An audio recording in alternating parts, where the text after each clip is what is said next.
The laughter reached Anwen before the carriage did, spilling through the open windows of Hallworth House like poison poured into clean water.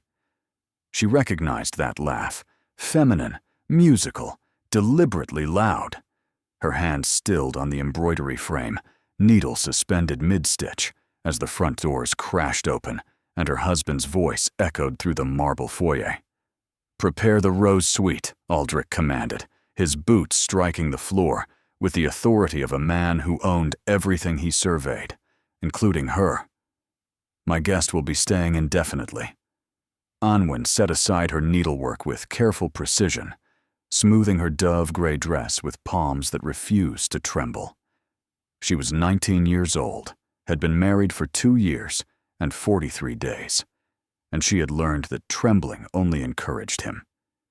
She descended the main staircase with measured steps, each one bringing the scene in the foyer into sharper focus. Aldrich stood in the center of the hall, still wearing his traveling coat, his dark hair windswept from the journey. He was handsome in the way that blades were handsome, all cutting angles and cold blue eyes. Beside him stood a woman Anwen had never seen before, wrapped in emerald silk that cost more than the household's monthly budget. The woman was stunning. Golden hair piled artfully atop her head, eyes the color of warm honey, a figure that the emerald silk displayed with shameless intention. She looked at Anwen the way one might look at a piece of furniture that no longer matched the decor. "Ah, there she is."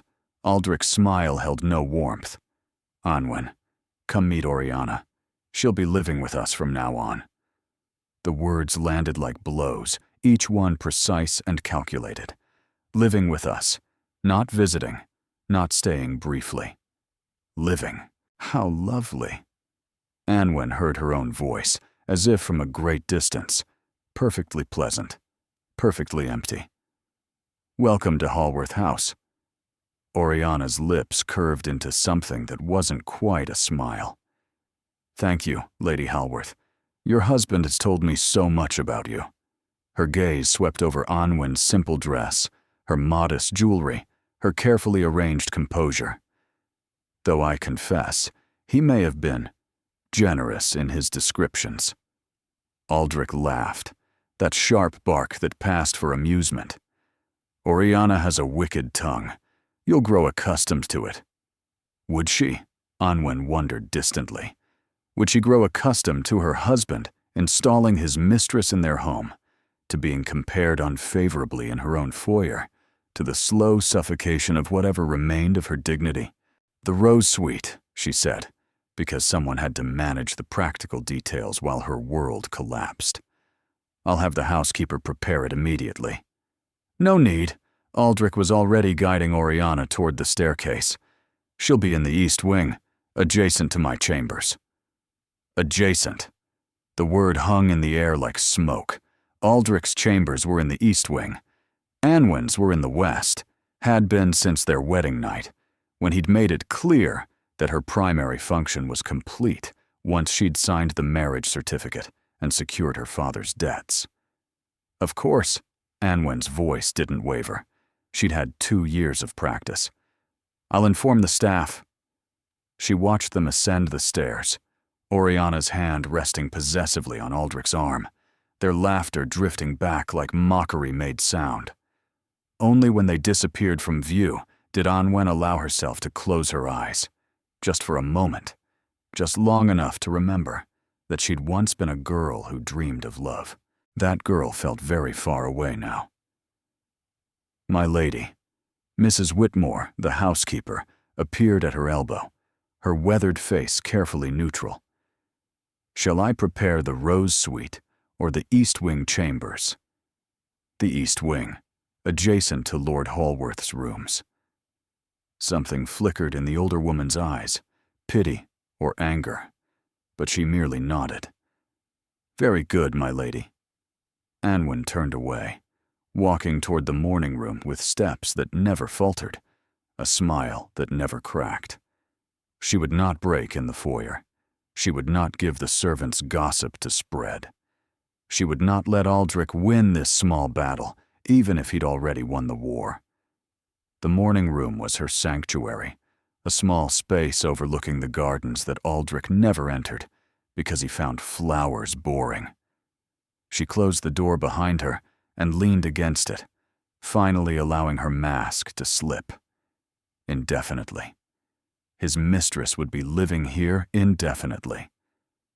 The sound that escaped her throat was not quite a sob, not quite a laugh. It was something broken in between, the noise of a woman who had run out of tears years ago. A knock at the door made her straighten instantly, mask sliding back into place with practiced ease. "My lady." The butler's voice was muffled through the wood. "A visitor has arrived. The Duke of Vexley requests an audience with Lord Halworth." Anwen's brow furrowed. The Duke of Vexley? She'd never heard the name, and Aldrich rarely received visitors of such rank. He preferred his companions less respectable and more discreet. "Lord Halworth is occupied," she said, the word tasting bitter.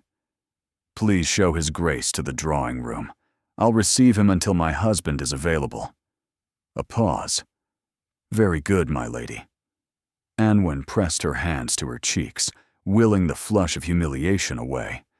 She had perhaps 60 seconds to transform from a woman whose husband had just installed his mistress in their home into a composed hostess, receiving a duke. She could do this. She had survived worse. But when she entered the drawing room and saw the man standing by the window, something in her chest stuttered unexpectedly. He was tall, broad-shouldered, with dark hair that fell across a forehead creased in apparent thought. When he turned, she saw eyes the color of aged whiskey, keen and assessing, and somehow warm beneath their intensity. He was not handsome in the way Aldrich was handsome. There was nothing cutting about him.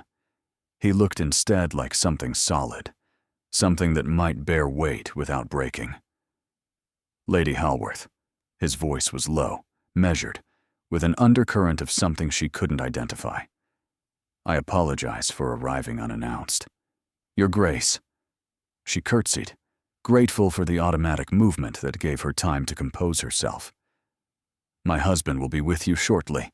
He's currently attending to a guest."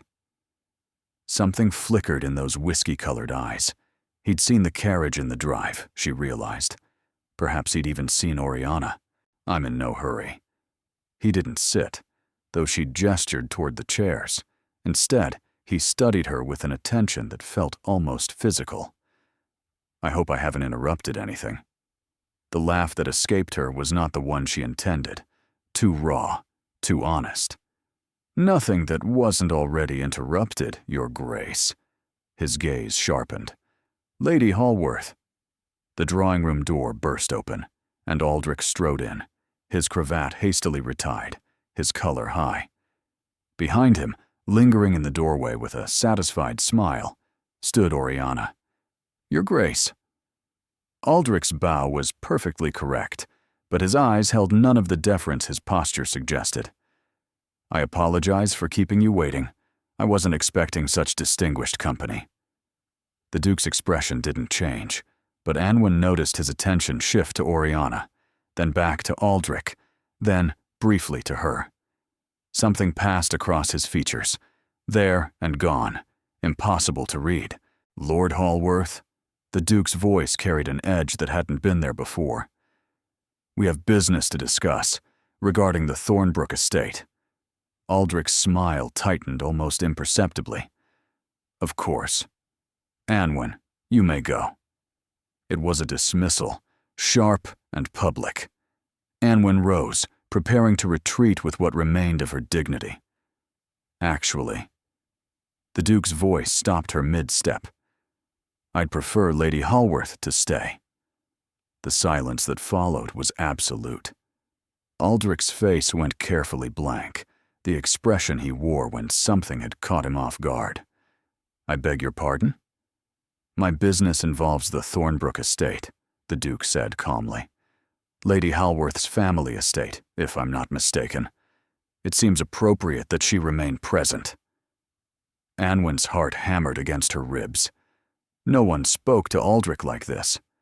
No one contradicted him in his own home, in front of his wife, in front of his mistress.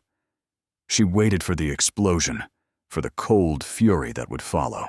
Instead, Aldrich's smile widened into something that looked almost amused. "As you wish, Your Grace.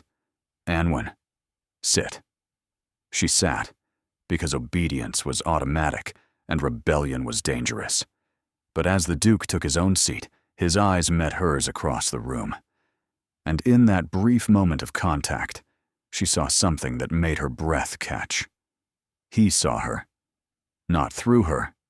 Not past her. He saw her. The Duke of Vexley, Anwen learned over the next quarter hour, was named Dacian Ashworth, and he had come to discuss a piece of land that bordered both the Thornbrook estate and Aldrich's holdings. It was tedious business, boundary disputes, and water rights, the sort of thing that made her father's eyes glaze over before he'd lost everything. But it was not the business that held Anwen's attention.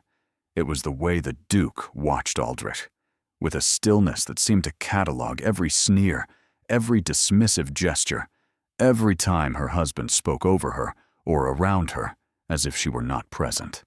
"The stream cuts through the northwest corner," Aldrich was saying, spreading a map across the table between them.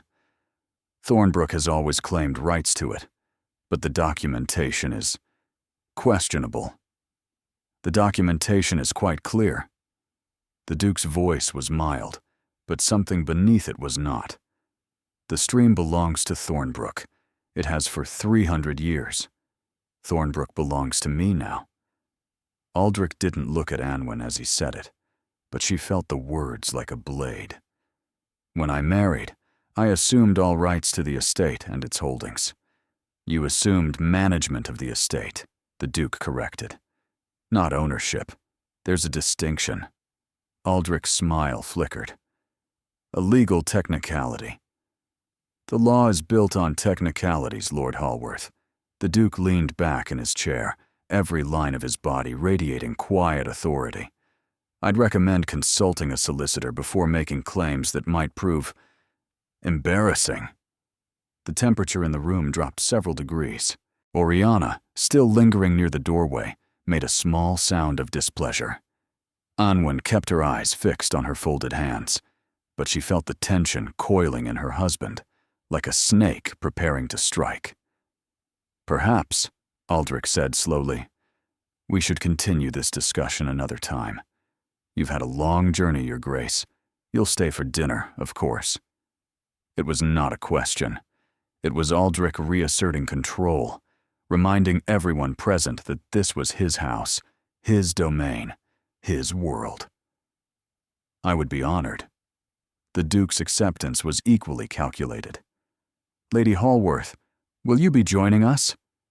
Anwen looked up, startled. Aldrich often excluded her from dinners, especially when Oriana was present. She'd assumed tonight would be no different. "Of course she'll be joining us." Aldrich's voice was silky, dangerous.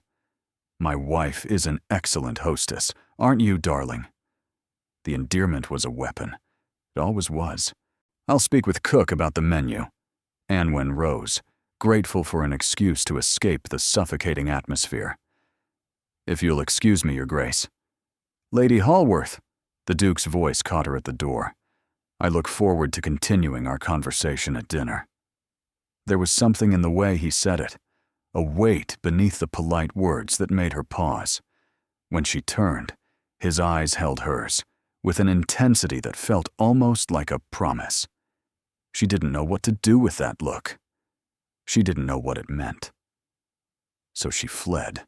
The kitchens were her second sanctuary, where Mrs. Dalton, the cook, had known her since childhood. The woman pressed a cup of tea into her hands without a word.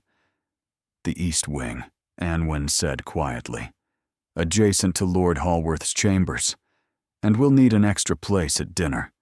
The Duke of Vexley is staying." Mrs. Dalton's hand stilled. "Your father's lands. I remember when you used to play by that stream with your brother. The memory rose unbidden. Another world. That was a long time ago, Anwen said. Not so long that things can't change.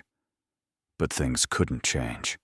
Anwen had learned that lesson thoroughly in 2 years of marriage. She was bound to Aldrich by law, by contract, by her father's signature on documents she'd never been allowed to read. There was no divorce for women like her. There was no escape. There was only endurance. She dressed for dinner in her finest gown, a pale blue silk that Aldrich had purchased before their wedding, when he'd still been pretending. Her maid, Nell, arranged her dark hair in an elaborate style that made her look older, more sophisticated. "You look beautiful, my lady," Nell whispered. Beautiful. Anwen stared at her reflection and saw only a painted cage. The dining room had been transformed in her absence, candles blazing, silver polished to mirror brightness. Aldrich sat at the head of the table, with Oriana positioned at his right hand, in the seat that should have been Anwen's. The Duke stood by the fireplace, a glass of wine in hand, his expression unreadable. "There she is." Aldrich's voice carried false warmth. "My lovely wife. Come, sit." He gestured to a chair at the far end of the table, as distant from him as possible, while still being technically present. Anwen took her place without protest, but then the Duke moved. He crossed the room with deliberate steps, bypassing the seat that had been set for him, the one beside Oriana. Instead, he pulled out the chair directly across from Anwen and sat down, placing himself squarely between the married couple. "I hope you don't mind," he said, his voice carrying easily down the table. "I find the light better here." The light was identical everywhere in the room. Everyone knew it. No one said anything. Dinner was an exercise in subtle warfare. Oriana dominated the conversation, her voice pitched to carry, her every comment designed to remind Anwen of her displacement. She spoke of the plays she and Aldrich had attended in London, the parties, the delightful people they'd met. Of course, poor Anwen must find country life so dull, Oriana said, reaching for her wineglass with fingers that sparkled with new rings. "Stuck here alone while Aldrich was with me? I mean, in London." The slip was deliberate. The correction was worse. Anwen said nothing. There was nothing to say. "Lady Hallworth." The Duke's voice cut through Oriana's next comment. "I understand you're quite accomplished at the pianoforte. Your mother was known for her musical talents, I believe." Anwen blinked, surprised. "You knew my mother?" "My father spoke of her often. They were childhood friends, before she married your father and moved to Thornbrook. He always said she played like an angel." The warmth in his voice was genuine. Anwen felt something in her chest loosen, just slightly. "I inherited her love of music," she said softly. "Though not her talent, I'm afraid." "I doubt that very much." The Duke's eyes held hers across the table. "Perhaps you might play for us after dinner."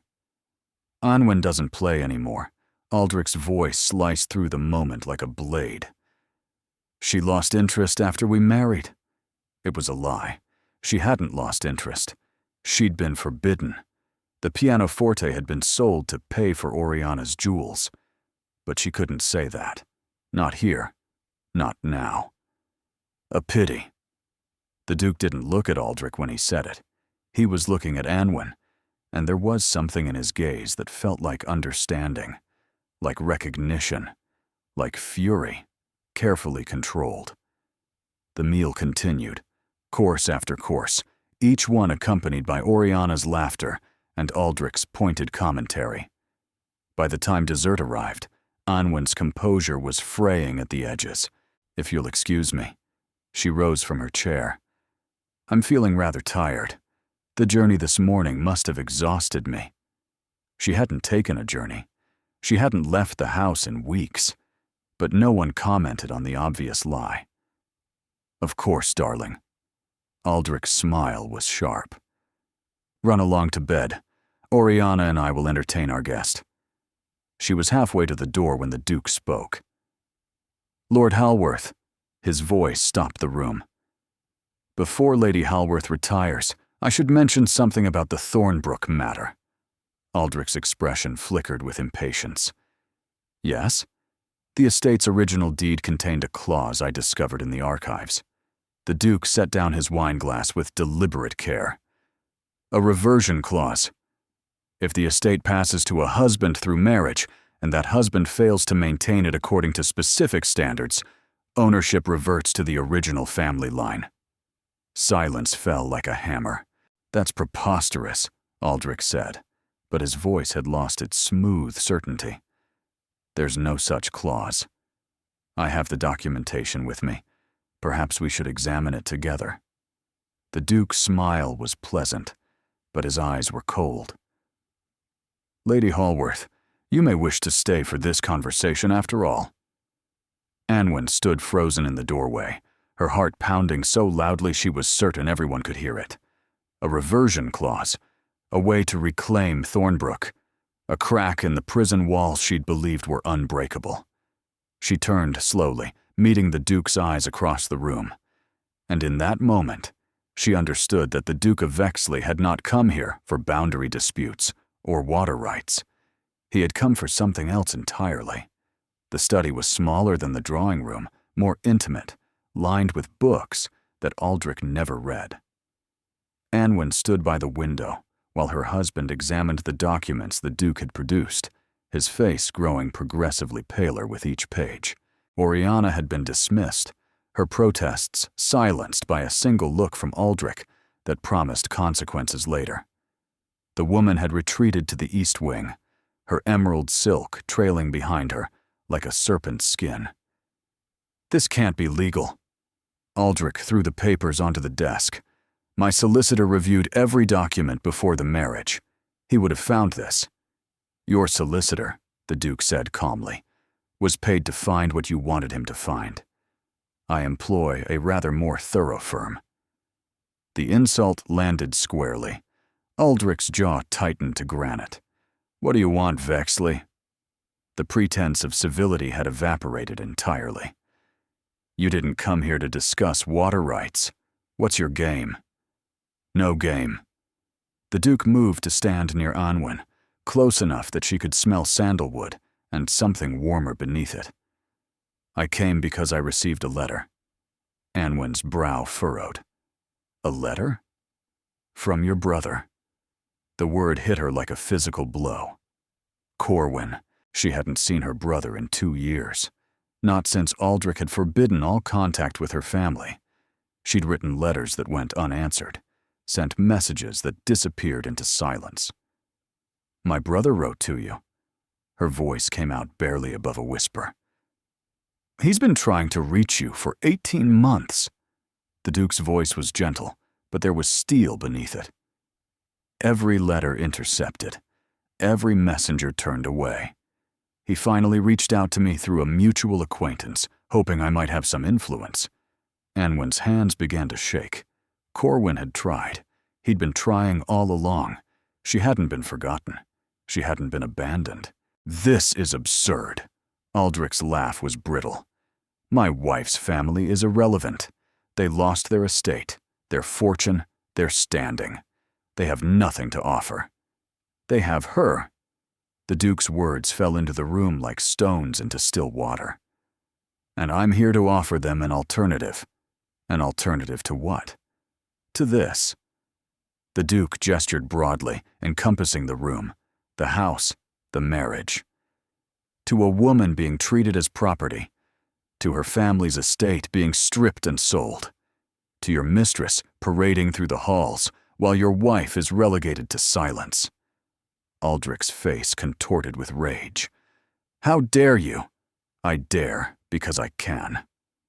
The Duke's voice didn't rise, but it filled the room with authority that Aldrich's bluster could never match. "I'm the Duke of Vexley. My family's influence predates yours by 3 centuries, and I've spent the last 6 months researching exactly how thoroughly you violated the terms of your marriage contract. The silence that followed was suffocating. Anwen couldn't breathe. She couldn't think. This man, this stranger, had spent 6 months investigating her husband, had been corresponding with her brother, had come here with documents and evidence, and something that looked terrifyingly like a plan. "What do you want?" Aldrich repeated, but his voice had lost its certainty. "I want Thornbrook returned to the Ashford family line. I want Lady Hallworth released from a marriage that has been, by any reasonable standard, fraudulent from its inception." The Duke paused. "And I want your mistress removed from this house before nightfall tomorrow." "You can't do this." "I can." The Duke moved toward Aldrich with predatory grace. "Your solicitor made errors in the marriage contract. The reversion clause alone gives me grounds to challenge the entire arrangement. Add to that the evidence of financial mismanagement, the sale of Lady Hallworth's personal property without consent, the documented isolation from her family." He smiled, and it was not a pleasant expression. "I have enough to ruin you, Lord Hallworth, completely and publicly." Anwen watched her husband's face cycle through fury, calculation, and finally something that looked like fear. She had never seen Aldrich afraid. She hadn't known he was capable of it. "What's the alternative?" Aldrich asked through clenched teeth. "The alternative is simple. You grant Lady Hallworth an annulment on grounds of non-consummation." Anwen's cheeks flamed. The Duke was stating, plainly and publicly, that her marriage had never been completed, that Aldrich had never touched her beyond the perfunctory kiss at their wedding ceremony. It was true, but to hear it spoken aloud. "In exchange," the Duke continued, "I'll allow you to retain a portion of the Thornbrook holdings, enough to maintain your current lifestyle, if somewhat reduced. Your reputation remains intact. Your mistress can stay, for all I care, once your wife is no longer obligated to share space with her." "And my wife?" Aldrich's voice dripped venom. "What becomes of her in this arrangement of yours?" The Duke turned to look at Anwen, and something in his expression made her heart stutter. "Lady Hallworth will be free," he said simply, "to return to her brother, to rebuild her family's legacy, to live whatever life she chooses. Free." The word shimmered in the air like sunlight on water. "No." Aldrich's voice cracked like a whip. "Absolutely not. I don't care what documentation you found or what threats you make. Anwen is my wife. She belongs to me." "She belongs to no one." The Duke's voice was ice. "She is not property to be owned, regardless of what the law allows." "The law allows plenty." Aldrich's smile returned, cruel and confident. "She can't leave without my permission. She can't divorce without grounds I'll never provide. And annulment?" He laughed. "Who would believe it? A man doesn't marry a woman and leave her untouched for 2 years. You did." The Duke's voice was flat. "Because you never wanted a wife. You wanted an estate. You wanted to eliminate her father's debts so you could seize his holdings. You wanted a hostess and a scapegoat and someone to blame for your failures." Aldrich's face purpled with rage. "Get out of my house." "Gladly. Once I have Lady Hallworth's answer." Both men turned to look at her. Anwen stood by the window, her heart pounding so hard she could feel it in her throat. Her entire future hung in the balance of whatever she said next. "Your Grace." Her voice was steadier than she expected. "Why would you do this? You don't know me. My brother and I have never met you. What possible reason could you have for involving yourself in my marriage?" The Duke was silent for a long moment. When he spoke, his voice was quieter, stripped of its authority, almost vulnerable. "My sister," he said. "She was married at 16 to a man not unlike Lord Hallworth, charming on the surface, cruel beneath. She wrote to me for help, but I was young, selfish, too caught up in my own concerns.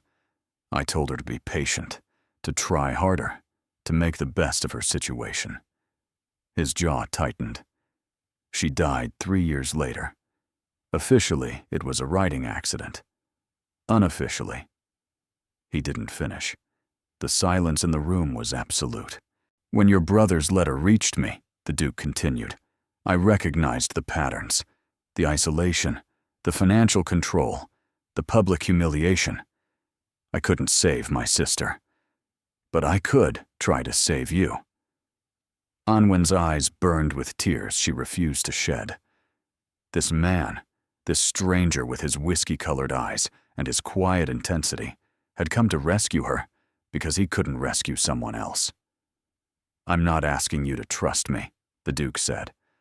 I'm asking you to trust yourself, to believe that you deserve better than this, to take a chance on freedom even if it's terrifying. And if I say no, her voice was barely a whisper, then I leave. The documents disappear. Your husband continues as before, and He paused. I live with another failure. Aldrich stepped between them, his face twisted with triumph. You heard him, Anwen.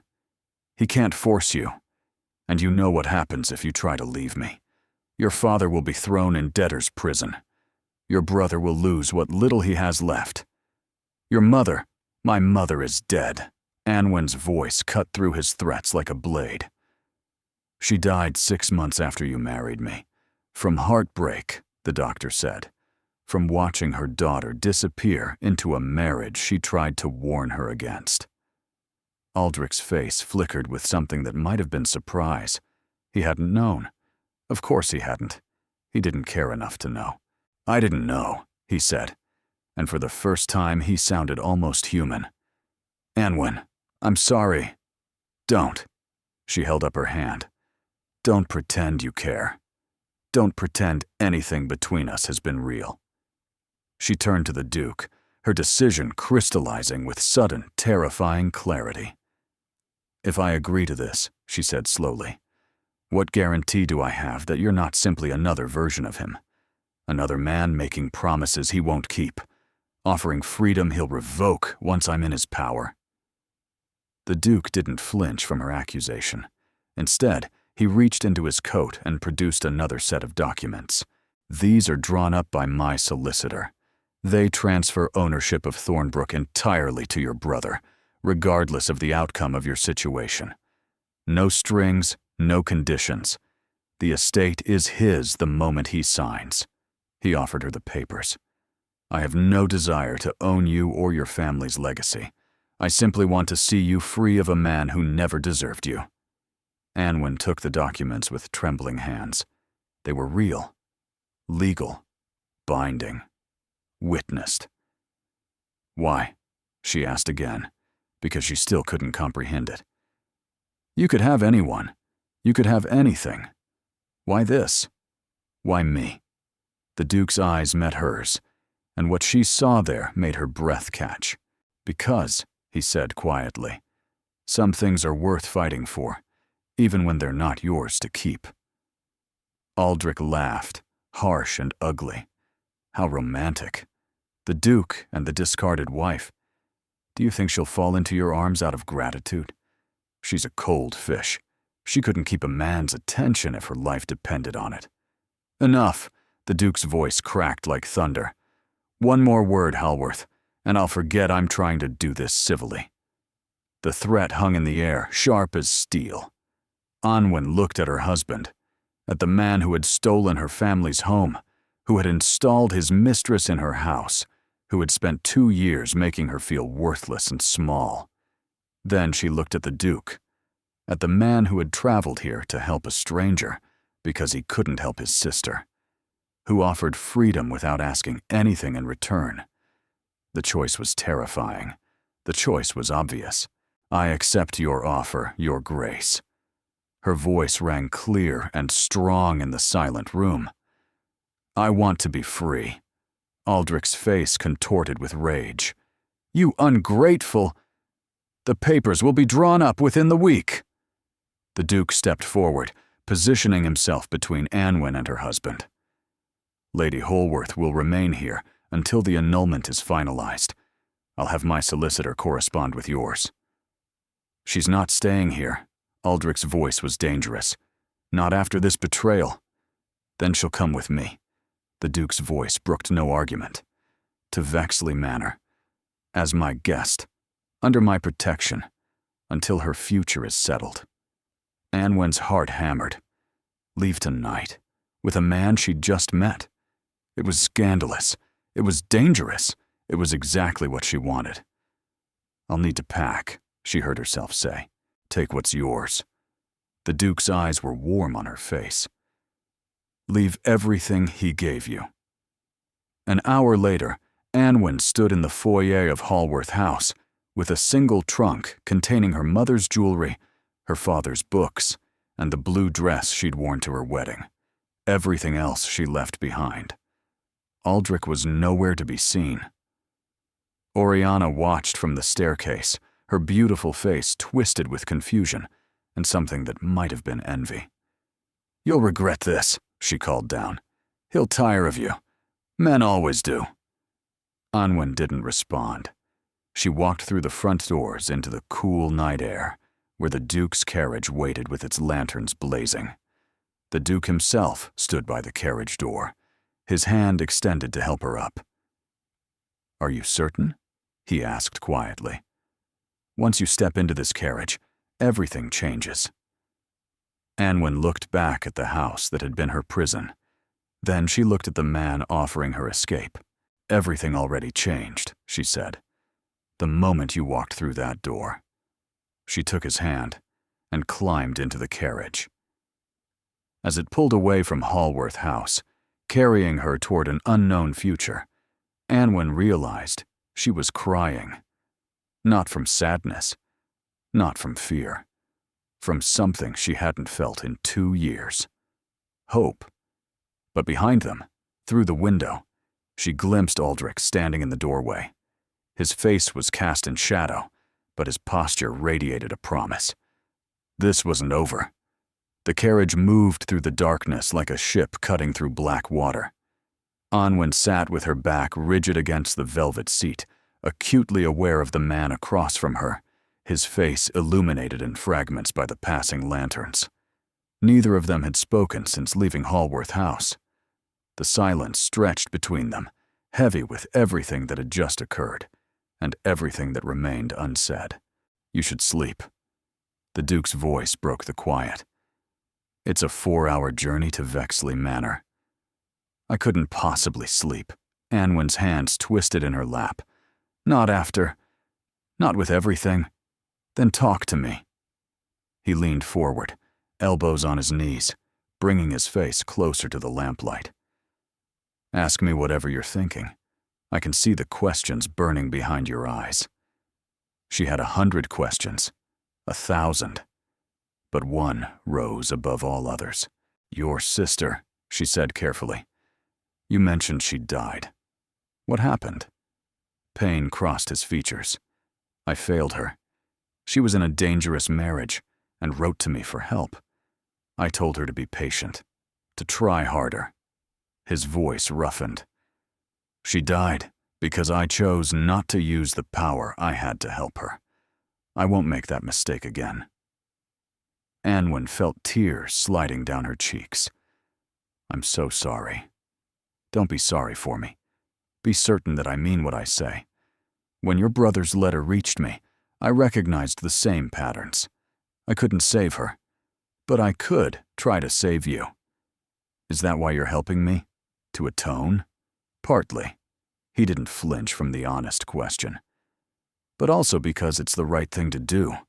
Because your brother's letter described a woman of intelligence and courage who deserved better than the cage she'd been locked in. Because when I walked into that drawing room and saw you standing there, composed and dignified despite everything, I knew the letter hadn't done you justice. Anwen's breath caught. No one had spoken to her like this in years. Perhaps no one had ever spoken to her like this. I have conditions, she heard herself say. The Duke's eyebrow rose. Conditions? If I'm to be your guest, if I'm to accept your help, I need to know exactly what you expect from me. What happens after the annulment? What obligations will I have? What price will I eventually pay? Something that might have been admiration flickered in his eyes. You've been hurt before. You're wise to be cautious. Answer the question, Your Grace. Dacian, his voice softened. If we're to be conspirators in this, you should use my name. Answer the question, Dacian. The name felt strange on her tongue, intimate in a way that made her pulse quicken. I expect nothing from you, he said. Once the annulment is finalized, Thornbrook will belong to your brother. You'll be free to live with him, to find a position somewhere, to do whatever you choose. My involvement ends when your freedom begins. And if people talk, if they assume the worst about a woman who fled her husband to stay with an unmarried duke, let them talk, his voice hardened. Anyone who matters will know the truth. Anyone who doesn't isn't worth your concern. Easy for you to say. You're a duke. Your reputation can weather scandal. Mine cannot. He was silent for a moment, considering. You're right. I spoke carelessly. He straightened in his seat. I'll ensure you have a proper chaperone at Vexley Manor. My aunt, Lady Heloise Ashworth, has been living with me since my mother's death. She's formidable and above reproach. Her presence will legitimize yours. And if your aunt objects to harboring a runaway wife? She won't? A ghost of a smile crossed his face. She despised my sister's husband. She tried to warn my parents against the match. When she learns what I'm doing and why, she'll probably adopt you on the spot. Anwen wanted to believe him. She wanted to trust this man who spoke of redemption and offered freedom. But 2 years with Aldrich had taught her that charming words often concealed cruel intentions. One more condition, she said. Name it. If at any point I decide to leave, for any reason, you let me go. No arguments, no persuasion, no attempts to convince me otherwise. You simply provide me with transport and funds and allow me to disappear. The request hung in the air between them. It was unreasonable, perhaps even insulting, but it was also essential. Agreed. He said it without hesitation. On one condition of my own. Which is? Before you leave, you tell me why. Not to convince me or justify yourself. Simply so I understand what I did wrong. His eyes held hers with uncomfortable intensity. I don't want to hurt you, Anwen, but I'm a flawed man, and I may do so inadvertently. If that happens, I'd like the chance to learn from my mistakes. It was the most reasonable thing anyone had ever asked of her. Agreed, she said quietly. Then we have a bargain. He extended his hand across the carriage. Partners in your liberation. She hesitated only a moment before clasping his fingers. His grip was warm, solid, reassuring in a way that made something inside her ache. Partners, she repeated. They released each other and settled back into their respective seats. The tension in the carriage had shifted, becoming something different. Not comfortable, exactly, but less adversarial. Try to sleep, Dacian said again. Tomorrow will be complicated. Because of your aunt? Because of everything. His expression grew serious. Aldrich won't accept this quietly. He'll fight the annulment. He may try to claim you abandoned him, or that you're mentally unstable, or any number of lies designed to preserve his control over Thornbrook. He'd rather destroy me than let me go. Yes, Dacian's voice was grim. Which is why we need to be prepared. My solicitor will begin building your case immediately. We'll need witnesses to his treatment of you, documentation of the financial irregularities, and testimony about Oriana's presence in your home. Mrs. Dalton would speak for me. She was our cook at Thornbrook before Aldrich took over. She's seen everything. Good. Write to her tomorrow. Invite her to Vexley under some pretext if necessary. He paused. Anyone else? Nell, my maid, and Mrs. Whitmore, the housekeeper. They've watched Aldrich humiliate me for 2 years. They might be willing to testify if they weren't afraid of losing their positions. I'll ensure they're protected. New positions, excellent references, whatever they need. Anwen stared at him. You'd do that? For servants you've never met? I'd do considerably more than that to see you free of him. His voice carried a weight that made her breath catch. Now please, rest. You look like you haven't slept properly in years. He wasn't wrong. She couldn't remember the last time she'd slept without fear, without listening for footsteps in the hall, without wondering what fresh humiliation the morning would bring. Wake me when we arrive, she said, and allowed her eyes to close. She slept. Anwen woke to dawn breaking outside the window. Beyond the glass, rising from manicured grounds like something from a dream, stood Vexley Manor. It was magnificent. Honey-colored stone, towers at each corner, gardens stretching in every direction. This is your home, her voice came out as a whisper. This is your home now, for as long as you need it. The interior was overwhelming. Marble floors, soaring ceilings, portraits of stern-faced ancestors watching her passage. Dacian, a voice echoed from the staircase. What in heaven's name are you doing arriving at dawn? The woman descending was perhaps 60, with silver hair and eyes the same amber color as the Duke's. She wore a burgundy dressing gown and radiated authority. Aunt Heloise, I apologize for the disruption.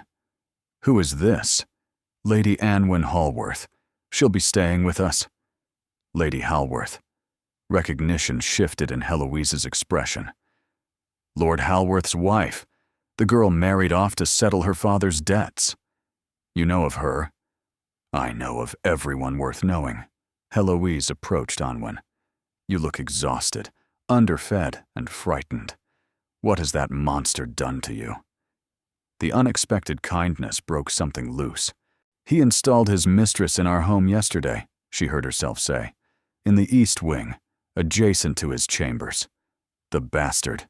Heloise said it matter-of-factly, as if commenting on the weather. I told Davinia Mountford that man was rotten when he first appeared in society. Did she listen? Of course not. No one ever listens to me until it's too late. Aunt, hush, Dacian. The adults are talking. Heloise took Anwen's hands in her own, her grip surprisingly warm. You're safe here, child. Whatever he's done, whatever you've endured, you're safe now. I'll tear apart anyone who tries to harm you. Anwen believed her. This woman with her sharp eyes and sharper tongue would absolutely tear apart anyone who crossed her. Thank you, Anwen whispered. I don't know how to. Thank me by eating breakfast and sleeping for the next 12 hours. You look like death warmed over.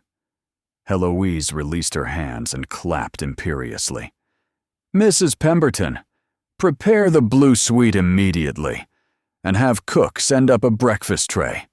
Something substantial. The poor girl looks like she hasn't had a proper meal in months. A housekeeper materialized from somewhere, nodded, and vanished again. Heloise turned back to Dacian with a look that promised interrogation. You'll explain everything over breakfast, she said. And I do mean everything. I intended to. She looked between them, her expression unreadable. I assume there's a plan of some kind? You haven't simply kidnapped another man's wife on a whim? There's a plan. The annulment papers are being prepared as we speak. Annulment. Heloise's eyebrows rose. On what grounds? Non-consummation. Something flickered across the older woman's face, understanding mixed with pity. She looked at Anwen with new eyes. I see, she said quietly. Well then. The blue suite is definitely the right choice. It has the best light and the most comfortable bed. She squeezed Anwen's shoulder briefly. Go. Rest. We'll handle everything else. Anwen allowed herself to be guided up the sweeping staircase by Mrs. Pemberton, too exhausted to absorb the splendor surrounding her. The blue suite turned out to be a series of rooms larger than the entire ground floor of her childhood home, decorated in shades of sapphire and cream that felt like stepping into the sea. A fire already blazed in the hearth. Fresh flowers adorned the mantel. The bed was a vast expanse of silk, and down that looked soft enough to drown in. "Is there anything else you need, my lady?" Mrs. Pemberton asked. Anwen shook her head, beyond words. When the door closed, leaving her alone in this impossible room, she walked to the window and looked out over gardens. She could now see clearly in the morning light. Roses and lavender and pathways, winding between hedges, shaped like animals. A fountain glittering in the distance. Beauty upon beauty upon beauty. She thought of Hallworth House, with its cold corridors and empty rooms, and the constant awareness of Aldrich's displeasure. She thought of her mother's cottage at Thornbrook, sold to pay debts she'd never incurred. She thought of the girl she'd been before her father's business failed, before the creditors came, before Aldrich appeared with his poisoned solution. That girl felt impossibly distant now, another person entirely. But perhaps she could find her way back to something like that girl. Perhaps in this house of warmth and unexpected kindness, she could remember who she'd been before everything broke. She climbed into the impossibly soft bed and slept without dreams for the first time in 2 years. Anwen woke to afternoon light. Someone had come in while she slept. Fresh clothes lay on a chair, a morning dress in soft green. She ate, washed, and dressed. The green dress fit perfectly. A knock at the door announced a young woman with dark curls and freckles. "You're awake. I'm Perpetua, but everyone calls me Pippa. I'm Dacian's cousin. Aunt Heloise sent me to fetch you for tea." "Tea?" "In the drawing room. Everyone wants to meet you properly." Pippa's smile was disarming. "Don't worry. Aunt Heloise already likes you. She told Cook you have excellent breeding and sensible eyes." The drawing room was intimate. Heloise sat by the window with embroidery, while Dacian stood by the fireplace. "Sit, child." Heloise set aside her work. "I have questions. Some are intrusive. You may refuse any you find offensive." Anwen sat. "Ask whatever you need to know." "Has your husband ever struck you?" The question landed like a stone. "No." Anwen heard her own voice as if from a distance. "He never hit me. His cruelty was different. Words instead of fists, humiliation instead of bruises. He made me feel worthless, invisible, less than human. But he never left marks that anyone could see." Heloise nodded slowly. "That kind of damage is harder to prove in court, but no less real. We'll need to document specific instances. Can you remember particular occasions?" "I remember all of them." The words came out harder than she intended. Every public dismissal, every private belittling, every time he looked through me like I wasn't there. I could write you a book. Then write one. Not literally, but record everything you remember. Dates, locations, witnesses if possible. The more detail, the better. Dacian spoke for the first time. "We should also discuss Oriana." The name tasted bitter. "What about her?" "How long have you known about her?" "I knew about her before we married." Anwen's hands tightened in her lap. Aldrich never tried to hide her existence. He simply didn't care that I knew. She was his passion, he said. I was his obligation. "And you married him anyway." Pippa's voice held no judgment, only curiosity. "I didn't have a choice." Anwen met the girl's eyes directly. "My father owed Aldrich a great deal of money. Gambling debts, bad investments, loans that had come due all at once. Aldrich offered to forgive everything in exchange for my hand. If I refused, my father would go to debtor's prison. My mother would lose her home. My brother would be ruined before his life even began. So you sacrificed yourself, Heloise said quietly. I did what I had to do. I thought, her voice faltered. I thought perhaps it wouldn't be so bad. I thought perhaps he might come to care for me in time. I was 17. I didn't understand yet that some men are incapable of caring for anyone but themselves. Silence fell over the room. Pippa looked stricken. Heloise's expression had softened into something that might have been respect. And Dacian was looking at her like she'd just confirmed something he'd suspected all along. You have extraordinary courage, he said. I hope you know that. I have extraordinary desperation, Anwen corrected. Courage would have been refusing him. Consequences be damned. No.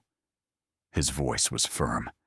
Courage is doing what must be done, even when you're afraid, even when it costs you everything.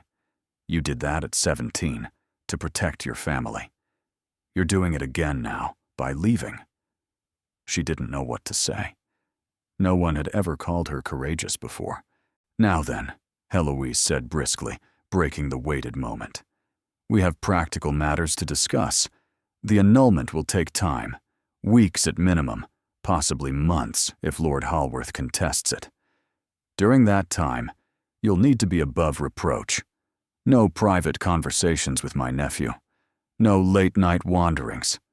No appearance of impropriety whatsoever. I understand. You'll also need a wardrobe. That dress fits well, but you'll need more than one. I'll have Madame Fontaine come from the village tomorrow for measurements. I can't afford. I can. Dacian's voice brooked no argument. Consider it a loan against your future independence. You can repay me when Thornbrook is restored to your family. Anwen wanted to argue. She wanted to protest that she couldn't accept charity, couldn't be indebted to another man, and couldn't trade one form of ownership for another. But she was tired. So deeply, profoundly tired. Thank you, she said instead. There's one more thing. Heloise's voice had grown serious. You mentioned your brother in the carriage. Corwin, yes? Yes. I haven't seen him in 2 years. Aldrich intercepted all our correspondence. Dacian has sent word to him. He should arrive within the week. Anwen's heart stopped. Corwin is coming here? He was already planning to travel south when the letter reached him. Apparently, he's been preparing a legal challenge of his own, though without the resources to pursue it. Heloise's smile was sharp. Your brother has not been idle, Lady Hallworth. He's been building a case against your husband for months. He simply lacked the power to act on it. Tears burned behind Anwen's eyes. Corwin, her brother, who she'd thought had forgotten her, who she'd feared had moved on, started a new life, left her behind in her gilded prison. He'd been fighting for her all along. I'd like to be alone for a while, she managed, if you don't mind. Of course. Heloise rose, gesturing for Pippa to follow. Dinner is at 8. Someone will come to escort you. They filed out, leaving Anwen alone with Dacian. He hadn't moved from his position by the fireplace. You should go too, she said, not looking at him. Your aunt said, no private conversations. My aunt said many things. Not all of them were meant literally. He paused. Are you all right? I don't know. The honesty surprised her. I keep waiting for something terrible to happen. For you to reveal some hidden motive. For Aldrich to appear and drag me back. For all of this to turn out to be a dream I'll wake from. It's not a dream. He moved toward her, stopping a respectful distance away. And I have no hidden motives. Or rather, my motives are exactly what I've stated. I want to help you because I couldn't help my sister. I want to see justice done because injustice destroyed someone I loved. And when the annulment is final, when I'm free, what then? Then you live your life, however you choose. and I live mine, knowing I did one good thing to balance the scales." She studied his face, searching for deception and finding none. "Why does it matter so much to you? You didn't know your sister's husband personally. You've never met Aldrich before today. This crusade of yours seems excessive for guilt alone." Something shuddered in his expression. "Perhaps we can discuss that another time, when you've had a chance to rest and settle in." He was hiding something. She could feel it, a weight beneath his words that spoke of secrets unshared. But she was too exhausted to press. "Another time," she agreed. He nodded and moved toward the door. But he paused at the threshold, looking back at her with an expression she couldn't read. "For what it's worth," he said quietly, "I'm glad you're here, despite the circumstances, despite everything." Then he was gone, leaving Anwen alone with her tea and her thoughts, and the unsettling realization that she was glad too. She shouldn't be. She barely knew him. She had no reason to trust him beyond his word and his actions. But sitting in this warm room, in this beautiful house, surrounded by people who seemed genuinely determined to help her, for the first time in 2 years, she felt something other than despair. And that terrified her more than anything Aldrich had ever done. Because hope, she had learned, was the cruelest weapon of all. 2 weeks at Vexley Manor transformed Anwen in ways she hadn't anticipated. She slept through entire nights without startling awake at phantom footsteps. She ate meals without calculating whether her appetite would draw criticism. She walked through gardens without permission, read books without apology, laughed at Pippa's endless chatter without fearing reprisal. And she watched Dacian. She couldn't help it. He was everywhere, a constant presence that she'd grown to anticipate. Breakfast in the morning room, where he asked her opinions about the day's news. Afternoon walks through the grounds, always properly chaperoned by Heloise or Pippa. Evening conversations in the library, discussing poetry and philosophy and the small details of their very different lives. He never touched her beyond what courtesy required, never stood too close, never spoke too intimately, never gave anyone cause for gossip. But sometimes she caught him looking at her with an expression that made her heart stutter. And sometimes she realized she was looking at him the same way. "You're falling in love with him," Heloise said one morning, without preamble, over embroidery in the sitting room. Anwen's needle slipped, pricking her finger. "I don't know what you mean." "Don't insult my intelligence, child. I've watched you these past 2 weeks. The way you brighten when he enters a room. The way you listen when he speaks.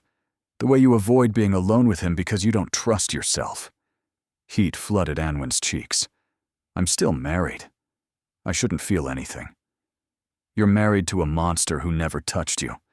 The law may call it marriage. God certainly doesn't." Eloise set down her embroidery with a decisive motion. "My nephew is a good man, perhaps the best I've ever known. He's also guarded, grieving, and convinced he doesn't deserve happiness. You could be good for each other, if you were both brave enough to admit it. Even if that were true, it's impossible. I'm damaged goods, a discarded wife. No duke would—" "This duke would." Eloise's voice was firm. "I've never seen him look at anyone the way he looks at you. Not even before Marguerite died, when he was young and idealistic and believed the world was kind. Marguerite, his sister's name." Anwen stored it away, another piece of the puzzle that was Dacian Ashworth. "The Whitmore Assembly is tomorrow evening," Heloise continued. "Local society, nothing too grand. But it will be your first public appearance since arriving here. People will talk. They always do.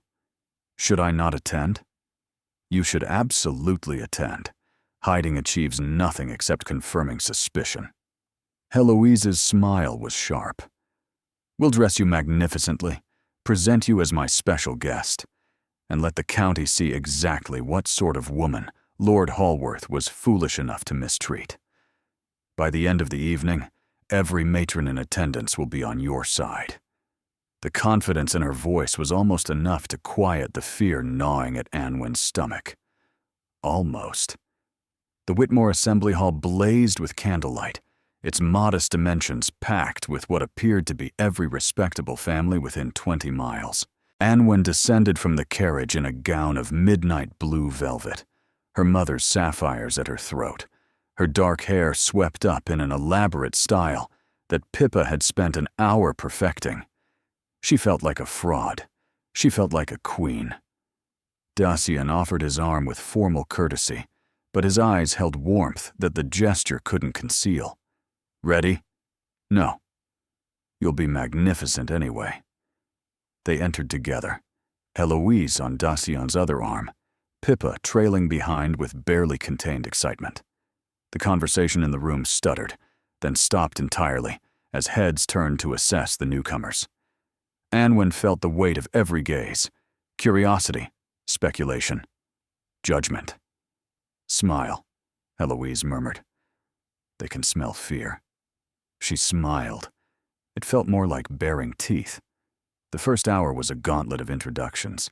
Lady Ashworth presented Anwen to one prominent family after another, each time emphasizing her connection to the Thornbrook estate, her mother's well-remembered reputation, her status as a dear family friend, visiting for the season.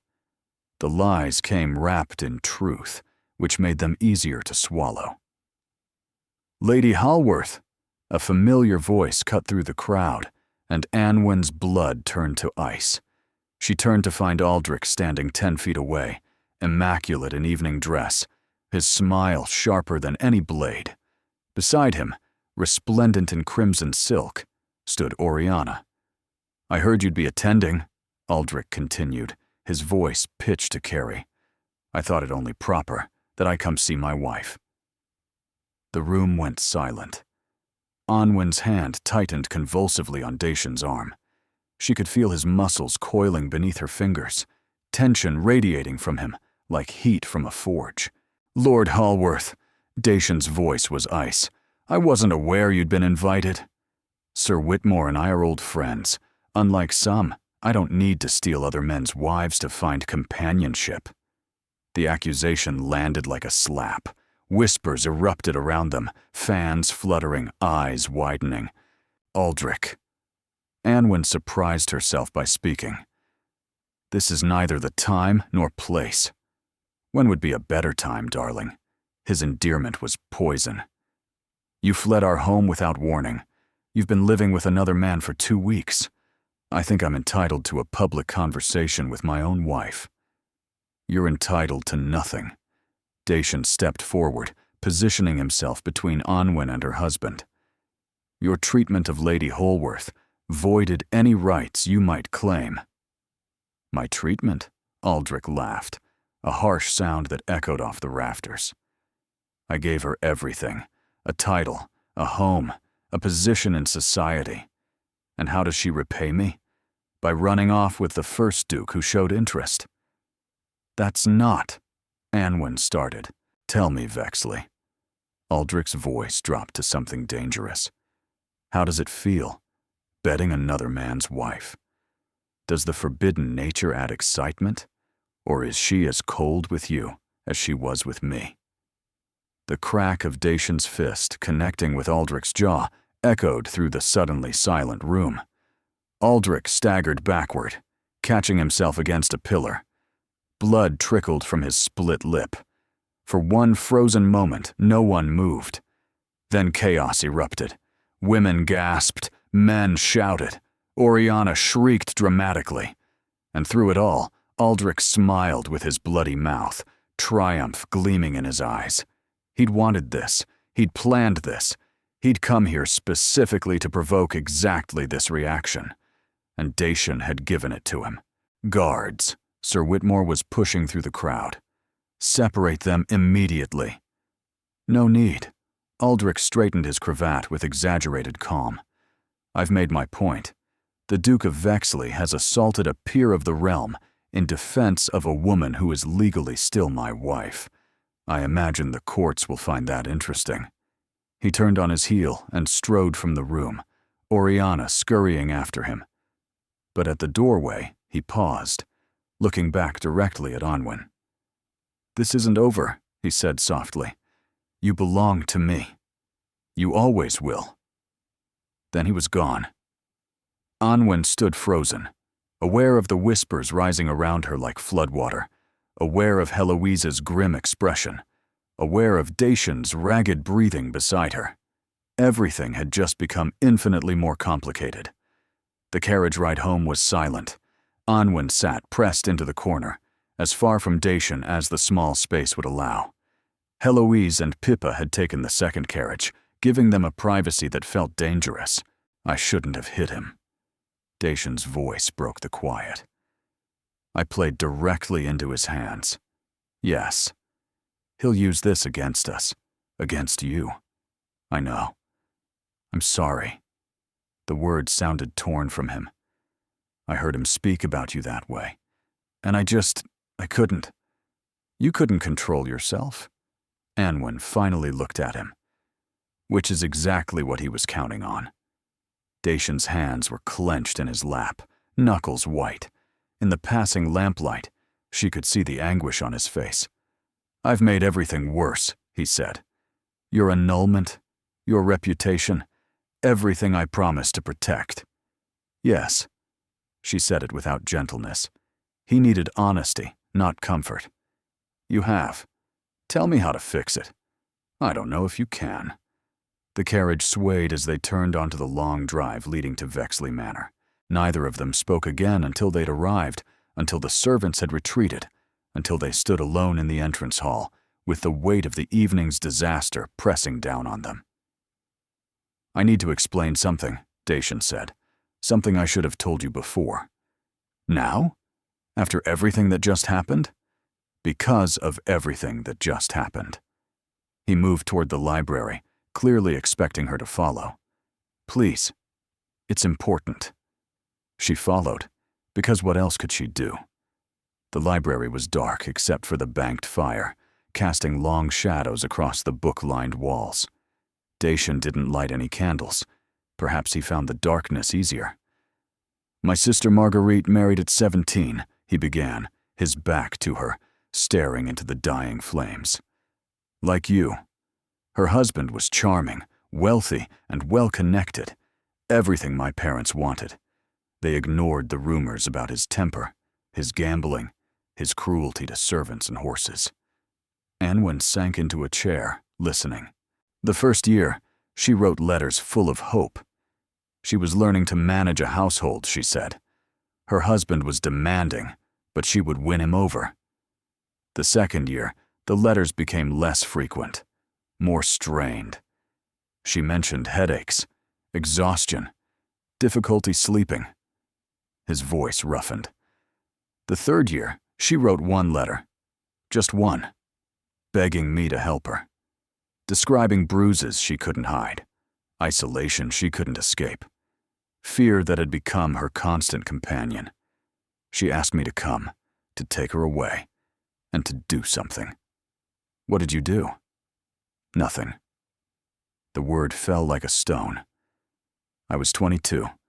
I was at Oxford, busy with my studies, and my friends, and my glittering future. I wrote back that she should try harder, pray more, and be a better wife. I told her that marriage was sacred, and she had made a commitment. Anwen's chest ached. 6 weeks later, she was dead. Her husband claimed a riding accident, but her maid found me at the funeral and told me the truth. He'd beaten her so badly she couldn't walk without pain. She'd mounted her horse anyway, ridden to the cliffs, and... He stopped. She chose to fall, because I gave her no other option. Dacian. I destroyed him afterward. His voice was cold now, clinical. Her husband. I spent 3 years systematically dismantling everything he'd built. His fortune, his reputation, his standing. By the time I was finished, he had nothing. He died in a debtor's prison 5 years ago, alone and forgotten. He finally turned to face her, and in the firelight, his expression was haunted. When I hit Aldrich tonight, I wasn't protecting you. I was destroying myself. I was that same helpless 22-year-old, watching a woman be humiliated and degraded. And this time, I could do something. So I did the wrong thing. The stupid thing. The thing that felt good instead of the thing that would actually help. Anwen rose from her chair. She crossed the room slowly, stopping an arm's length from him. "You're not the same person you were at 22, she said. "Aren't I? I still made the wrong choice. I still let my emotions control me. You came for me." Her voice was fierce. "When my brother wrote, you didn't ignore the letter. You didn't tell yourself it wasn't your problem. You spent 6 months researching my situation. You traveled to my home, confronted my husband, and offered me an escape. That's not nothing, Dacian. That's everything." He stared at her, as if she'd said something incomprehensible. "I've been alone for 2 years, she continued, trapped in a marriage that was designed to break me. No one came. No one tried. Not until you." She reached up, her fingers brushing his jaw, where tension had carved lines of pain. "You made mistakes tonight. You'll probably make more. But you're here. You're fighting for me. And that matters more than one punch thrown in anger." His breath shuddered out of him. "Anwen, don't." She pulled her hand back, suddenly aware of how close they were, how dark the room was, how fast her heart was beating. "Don't say anything you can't take back. I'm still married. You're still my protector. There are lines we can't cross." "And if I want to cross them?" The question hung between them, charged with possibility. "Then you wait." Her voice was barely a whisper. "Until I'm free. Until the annulment is final. Until we're both certain this is real, and not just gratitude and guilt tangled together." He was quiet for a long moment. Then he nodded slowly. "I'll wait," he said. "However long it takes." She should have left then, should have retreated to her room, put proper distance between them, and remembered all the reasons why this was dangerous. Instead, she rose on her toes and pressed a kiss to his cheek. Just his cheek, innocent almost. But the sound he made, low and pained, was anything but innocent. "Good night, Dacian," she whispered, and fled before she could change her mind. Corwin arrived 3 days after the assembly, on a gray morning that threatened rain. Anwen stood on the front steps, watching the hired carriage approach, with a heart that felt too large for her chest. 2 years. 2 years since she'd seen her brother, since she'd hugged him goodbye on her wedding day, since she'd watched him disappear into a future she couldn't follow. The carriage stopped, the door opened, and there he was. He was taller than she remembered, broader through the shoulders. His hair was the same dark brown as hers, his eyes the same uncertain gray. But there were new lines around his mouth, new shadows beneath his eyes. The years had not been kind to him either. "Anwen." Her name in his voice broke something loose inside her. She was running before she made a conscious decision, flying down the steps and into his arms, sobbing against his shoulder, while he held her so tightly she couldn't breathe. "I tried," he said, his voice cracking. "I wrote every week. I came to the house 3 times. They always turned me away. They said you didn't want to see me. I knew it was a lie, but I couldn't prove it. I couldn't." "I know." She pulled back, gripping his arms, drinking in his face. "I know now. Dacian told me. It's not your fault. I should have done more. I should have found a way. You found a way now." She smiled through her tears. "You wrote to a duke. That's rather impressive, actually." He laughed, watery and raw. "I wrote to everyone. The duke was the only one who listened."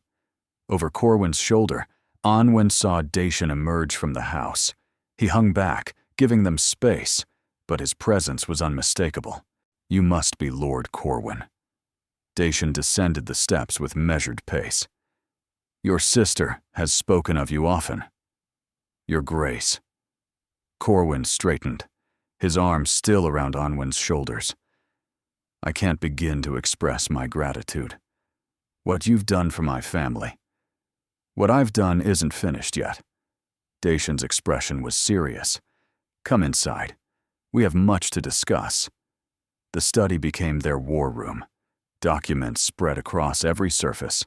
Timelines mapped on paper. Strategy debated for hours while the rain finally broke outside. The assembly incident complicates things, Dacian admitted. Aldrich's solicitor has already filed a complaint. He's claiming I've stolen his wife and assaulted him when he tried to retrieve her. That's absurd, Corwin said.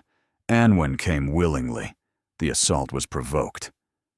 Courts don't always care about nuance. We need to move faster on the annulment. If we can prove the marriage was never consummated, the rest becomes irrelevant. Can you prove it? Corwin asked, looking between them. Anwen felt her cheeks heat. There are physical examinations. That would confirm it. Unpleasant, Heloise said from her position by the window. She'd joined them an hour ago, contributing sharp observations and sharper judgments. But effective. A physician's testimony would settle the matter entirely. I'll do it. Onwin kept her voice steady. Whatever's necessary. There may be another way. Dacian pulled a letter from the pile of documents. This arrived this morning, from Mrs. Dalton, your former cook. Anwen took the letter with trembling hands. She scanned the contents, her eyes widening. She kept records, she breathed, of everything. Aldrich's late nights, his absences, and the separate bedrooms from the wedding night onward. She even documented the servants' gossip about his preferences. Preferences? Corwin asked. Oriana wasn't his first mistress. Anwen's voice was flat. She was simply the most public. According to Mrs. Dalton, he's maintained companions throughout our marriage, women he actually wanted, unlike the burden of a wife forced upon him for financial gain. This is excellent. Eloise's voice was crisp. Multiple witnesses to his infidelity, documented evidence of separate sleeping arrangements. Combined with the physician's testimony, we have an overwhelming case. There's more. Dacian's expression was grim. The financial records from Thornbrook. My solicitor has been investigating. Aldrich has been systematically stripping the estate, selling off assets, pocketing the proceeds. The original inheritance your father left would have been substantial. What remains is barely enough to support a modest household. Corwin's face darkened. He stole from us. He stole from your sister. As her husband, he had legal authority over her property. But there may be recourse, especially if we can prove fraud in the original marriage negotiations. The conversation continued, strategy layered upon strategy. That night, alone with Dacian in the library. Your brother is impressive, Dacian said. He's always been stubborn. The fire crackled between them. Onwin, when this is over... A crash from somewhere deep in the house cut him off, then shouting, then screams. They ran. They found the source in the kitchen. Mrs. Pemberton stood backed against the wall. 2 men held her arms, and in the center stood Aldrich. There you are. His voice was pleasant. I was beginning to think you'd fled again. How did you get in here? Dacian's voice was deadly. Through the servants' entrance. Aldrich's gaze moved to Onwin. Hello, wife. Let Mrs. Pemberton go. He gestured, and 1 man released the housekeeper. Go. Tell anyone who asks that Lord Holworth has come to retrieve what belongs to him. Mrs. Pemberton fled. You've made a mistake coming here. Dacian stepped forward, placing himself between Aldrich and Onwin. My staff will have summoned the magistrate by now. Your staff will do nothing. I have 6 men stationed around the property. Anyone who tries to leave will be stopped. Aldrich's smile widened. I didn't come to negotiate, Vexley. I came to take back what's mine. I'm not yours. Anwen's voice rang clear. "I was never yours. I was a transaction, remember? An obligation you endured for financial gain." Semantics. Aldrich's pleasant mask slipped, revealing something ugly beneath. "You're my wife. The law says you belong to me, and no jumped-up duke with a hero complex is going to change that. The annulment will never be granted." He pulled a folded paper from his coat. "This arrived from my solicitor today. Your petition has been denied. The court found insufficient grounds." Anwen's blood turned to ice. "That's impossible," Dacian said. "We have witnesses, documentation. You have the word of servants and a spurned wife. I have the word of a peer of the realm." Aldrich tucked the paper away. "The law favors men of property, Vexley. Surely you know that. This isn't over." "Yes, it is." Aldrich gestured to his men. "Take her." They moved fast. Too fast for Anwen to react. Rough hands grabbed her arms, pulling her away from Dacian. She screamed, struggling, but they were too strong. "Let her go."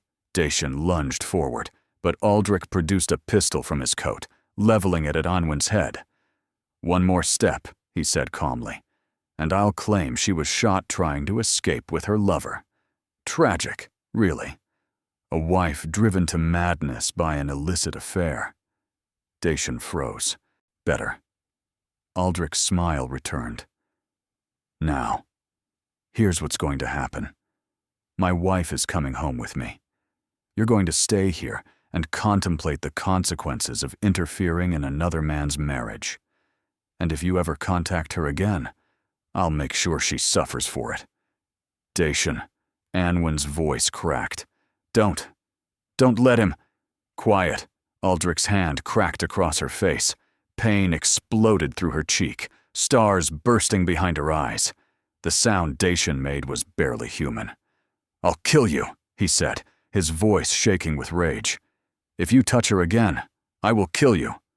"You'll try." Aldrich was already moving toward the door, his men dragging Anwen with them. "But you won't succeed. You didn't save your sister, remember? You won't save her, either." The words landed like physical blows. Anwen saw Dacian flinch, saw the devastation in his eyes. Then she was pulled through the door, into the night, away from everything. The last thing she heard was Dacian screaming her name. The next hours were a nightmare. Anwen was thrown into a carriage, wrists bound, gagged when she tried to scream.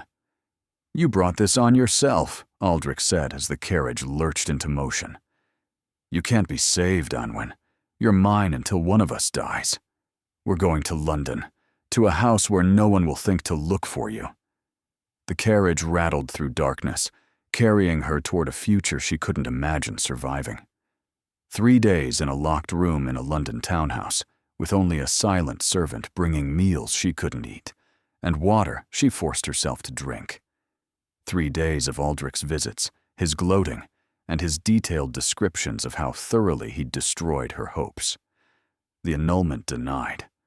Dacian's reputation ruined by accusations of adultery and assault. Her brother arrested on trumped-up charges of conspiracy. "He'll be released eventually," Aldrich had said, almost kindly. "Once he agrees to sign over any claim to Thornbrook. Your family is nothing, Anwen. You should have accepted that from the beginning." She'd stopped responding, stopped reacting, stopped giving him the satisfaction of her pain. On the 4th morning, something changed. The servant who brought her breakfast was different. Younger, dark-haired, familiar. "Pippa." Anwen's voice was rusty from disuse. "Shh." The girl pressed a finger to her lips, glancing toward the door. "We don't have much time. Dacian is here. He's been searching for you since you were taken." Hope blazed through Anwen's chest, painful in its intensity. "How?" "Mrs. Dalton. She followed Aldrich's carriage to London, tracked it to this house. She sent word to Vexley Manor." Pippa was working at the rope binding Anwen's wrists, her fingers quick and practiced. "There's a back entrance. Dacian's men are dealing with Aldrich's guards. We have maybe 10 minutes before someone notices you're gone. Aldrich is being arrested as we speak." Pippa's smile was fierce. The annulment denial, it was forged. Aldrich bribed a clerk to produce false documents. The real ruling came through yesterday. Your marriage is dissolved. The words didn't make sense. Couldn't make sense. What? You're free, Anwen. Pippa pulled the last rope loose. Legally, officially free. Now can we please get out of here before something goes wrong? They crept through servants' passages, down a narrow staircase, through a door that opened onto an alley. And there, waiting in the shadows with a carriage and 4 armed men, stood Dacian. He looked terrible. Unshaven, hollow-eyed, wearing clothes that hadn't been changed in days. But when he saw her, his face transformed with such raw relief that Anwen's heart cracked open. "Anwen!" He caught her as she stumbled toward him, gathering her into his arms with desperate strength. Thank God. Thank God. She buried her face against his chest, breathing him in. Cedar and sandalwood and safety. "Home. I thought I'd lost you," he whispered into her hair. "When they took you, when I couldn't stop them, I thought, I know." She pulled back to look at him, framing his face with her freed hands. "I know. But you found me. You came." "I'll always come," his voice broke. "Always. No matter what. The annulment is real. The original ruling was in our favor. Aldrich forged the rejection, but his clerk confessed when he was arrested. You're free, Anwen. Truly free." The tears she'd been holding back finally fell. She stood in a London alley, in the arms of a duke who'd torn apart the city to find her, and she wept with the release of years of pain. "We need to go," Pippa said gently, "before Aldrich's supporters realize what's happening." They climbed into the carriage. Anwen tucked against Dacian's side, his arm around her shoulders, as if he'd never let go again. The vehicle lurched into motion, carrying them away from her prison toward a future she could finally imagine. "What happens now?" she asked. "Now we finish this."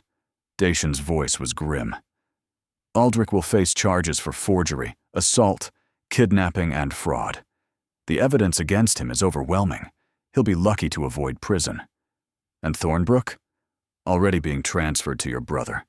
The original deed, the reversion clause, it all holds. Your family's estate will be restored." Anwen closed her eyes, overwhelmed. Everything she'd lost was being returned. Everything she'd feared had been defeated. "There's one more thing." Dacian's voice changed, becoming softer, uncertain. "Something I need to ask you. But it can wait until you've rested, until you've recovered. Ask me now." She opened her eyes, meeting his gaze. "Whatever it is, I want to hear it now." He took her hands in his grip gentle, almost reverent. "I know you've been through an ordeal. I know the last thing you want is another man making claims on your life. But Anwen," he drew a shaky breath, "I love you. I've loved you since the night you negotiated terms with me in my carriage, refusing to be a passive victim, demanding respect and agency.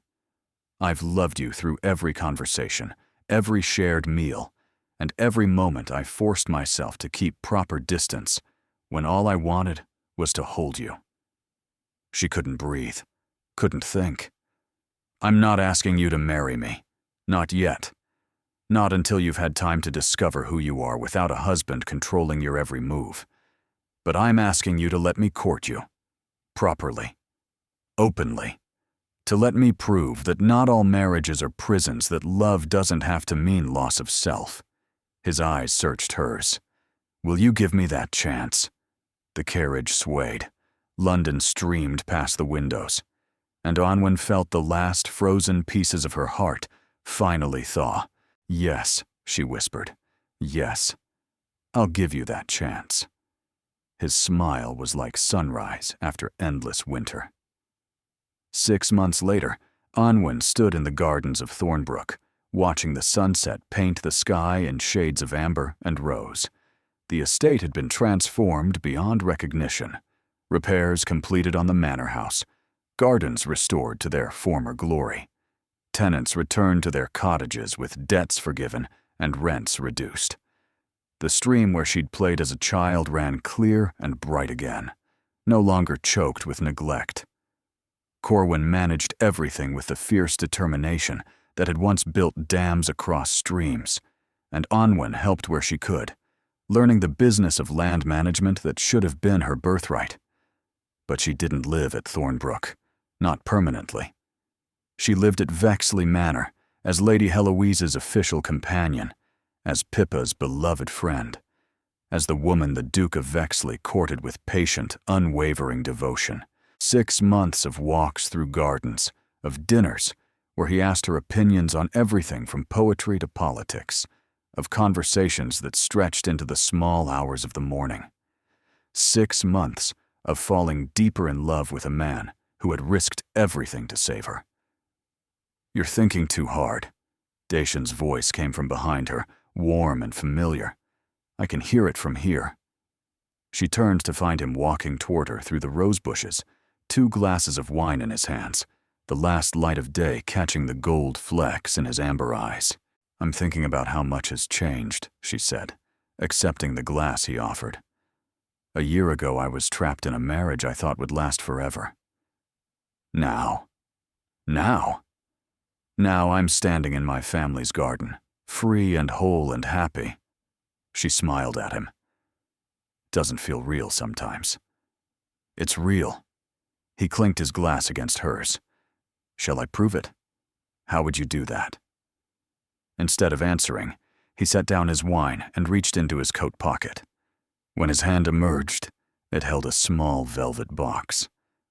Anwen's heart stopped. "I know I said I'd wait," Dacian said, his voice rough with emotion.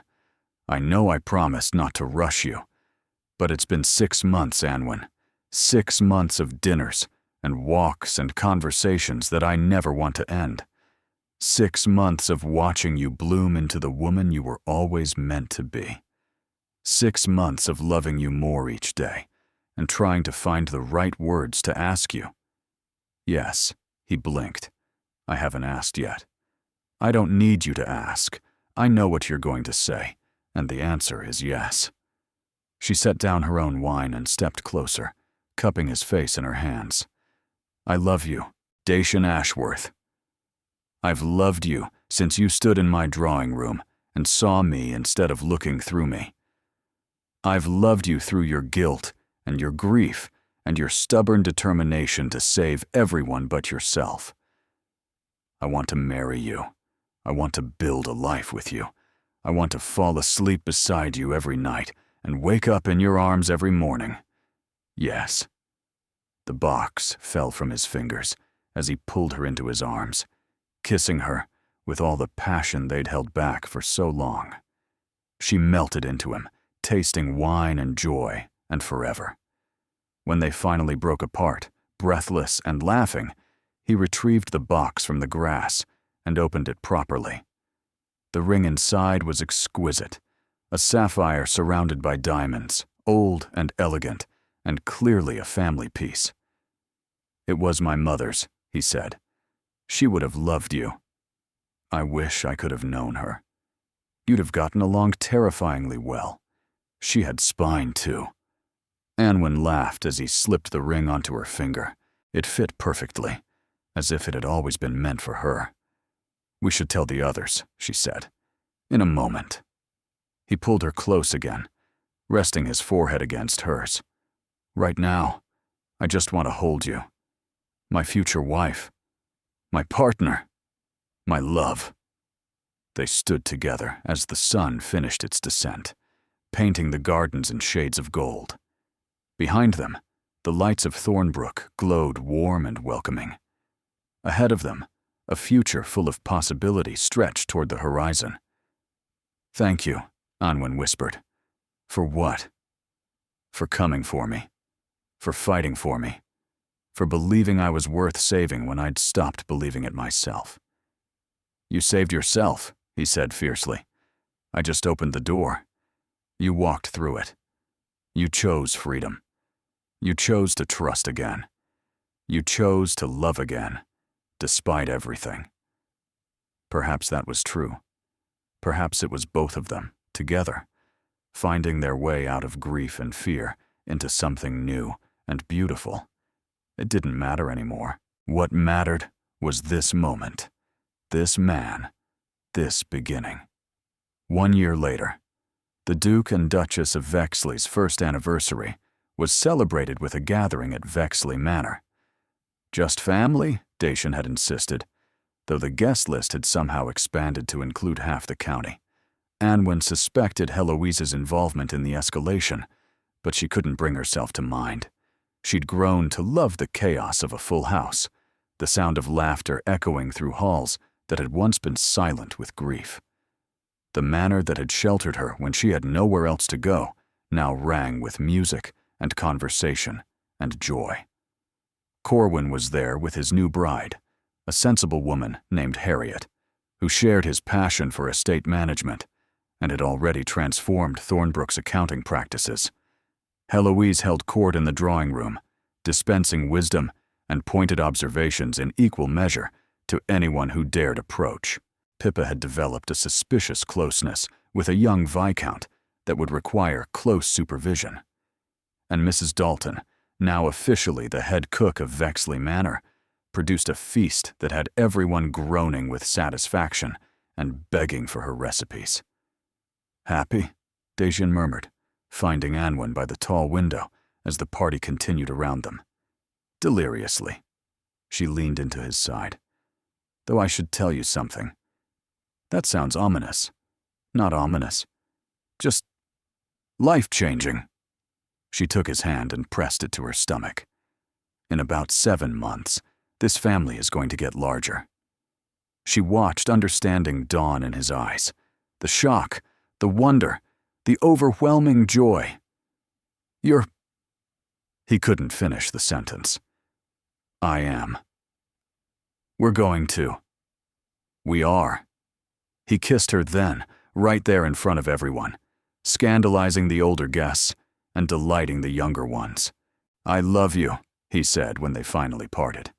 "I love you and our child and this life we're building. I love all of it." "I know." She smiled, radiant with happiness and hope. "I love you too." Across the room, Heloise caught Anwen's eye and raised her glass in a silent toast. To new beginnings, to family, to love that was worth fighting for. Anwen raised her own glass in return. A year ago, she'd been a prisoner in her own home, married to a monster, stripped of hope. Now she was a duchess, a wife, soon to be a mother. She was loved, respected, free. And it had all started with a duke who looked at her and saw not what she was, but what she could truly become. Some stories ended with escape. Theirs was only beginning, and Anwen couldn't wait to see where it would lead them.